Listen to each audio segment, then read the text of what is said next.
Assalamualaikum warahmatullahi wabarakatuh. Halo Sobat Asri. Di video kali ini saya akan menjelaskan tentang lanjutan dari 5 langkah proses mendesain yang sebelumnya kita sudah survei bersama-sama di daerah Poncokusumo, Kabupaten Malang dengan klien bernama Bu Uswatun. Dan di sini kita akan masuk ke langkah yang ketiga, yaitu pengembangan konsep desain. Dalam pengembangan konsep desain ini, kita sudah mendapatkan beberapa informasi yang terkait dengan hasil survei kemarin, yaitu tentang satu ukuran lahan yang ada di sana. Ukurannya 15 kali 22,5 meter. Dengan kondisi di dalam lahan berupa kebun jeruk lemon waktu itu ya. Dalam diskusi kami waktu itu, lanjutan dari kemarin adalah pemilik ingin membuat sebuah rumah tumbuh, yang mana rumah tumbuh itu sendiri adalah rumah dengan pekerjaan yang bertahap, artinya menyesuaikan dengan budget yang ada. Ketika pemilik sudah ada budget, mereka akan bisa meneruskan. Namun ada patokannya, yaitu denah dan gambar lengkap, misalkan itu sudah fix atau sudah sempurna, sehingga pemilik bisa melanjutkan pembangunannya kembali dengan budget yang sudah ada atau yang sudah tersedia.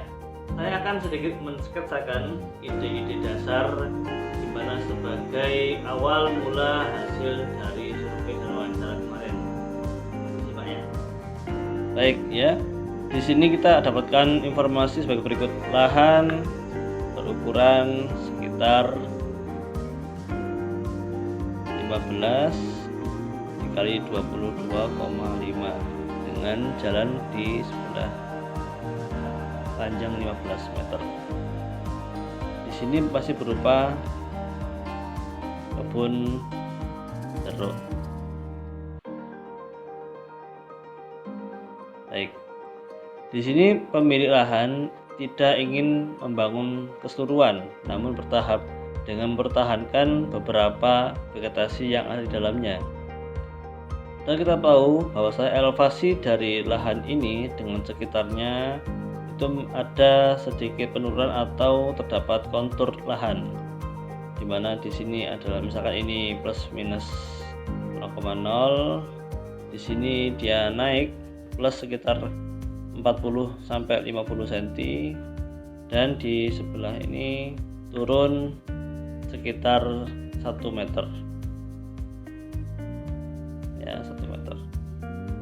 Nah, untuk pengembangan awal atau pengembangan konsep awal, kita harus membuat sebuah diagram atau sebuah bagan ya, dimana kita harus mempertahankan beberapa vegetasi yang ada dan juga kita memasukkan unsur bangunan yang ada. Dengan kondisi elevasi seperti ini, maka sangat memungkinkan untuk bangunan berada di tepi sebelah sini. Ini untuk bangunan. Sedangkan sisanya nanti akan diperuntukkan sebagai lahan terbuka atau taman, misalkan mencukupi. Dan saat ini posisi pintu ada di sebelah sini. Informasi berikutnya adalah pemilik lahan ingin membuat sebuah rumah dengan tempat usaha. Kita tahu bahwasanya tempat usaha harus berdekatan dengan jalan. Namun bukan itu yang kita ingin sajikan. Kita hanya ingin menyajikan bahwasanya rumah ini atau lahan ini nanti itu tidak harus dekat dengan jalan. Kenapa? Ketika sudah ada usaha atau ruang usaha di area ini, maka ada kemungkinan ketika nanti sudah ramai orang, maka akan mengganggu jalan kaki atau pengendara yang lewat di jalan. Karena itu kita harus memberikan space bebas terlebih dahulu. Ya, ini space bebasnya, dan kita mundurkan bangunannya kurang lebih sekitar 1-2 meter, yang nantinya kita bisa fungsikan sebagai teras dan untuk parkir, misalkan ada pembeli yang lewat atau mampir di sini. Kemudian kita zoningkan untuk setelah area pabrik ini atau area teras ini, maka berikutnya adalah zona servis atau zona tempatnya berusaha atau jualan. Itu bisa taruh di sebelah sini. Kemudian kita berikan akses ke belakang dengan harapan ketika nanti ada keramaian di sini, pemilik rumah tidak bisa atau tidak kesulitan untuk mencapai keluar, maka dibuatkanlah akses samping yang mana pemilik rumah bisa keluar lewat samping.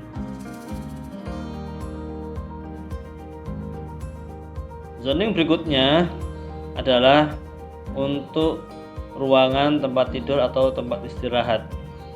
Kita tahu bahwasanya tempat istirahat biasanya kalau untuk rumah umumnya itu di belakang atau di samping dan sebagainya.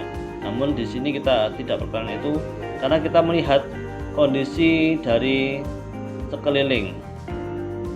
Kondisi sekeliling di mana di sini kemarin sudah survei ada kandang sapi atau kambing, di sini pun juga ada kandang. Oleh karenanya kita tidak ingin ketika kita istirahat kita mencium aroma-aroma yang sedap seperti itu ya. Ini aromanya tidak sehat. Oleh karenanya untuk tempat istirahat kita fokuskan di area tengah. Tempat istirahat. Berikutnya tempat lainnya seperti dapur, kamar mandi itu di area belakang.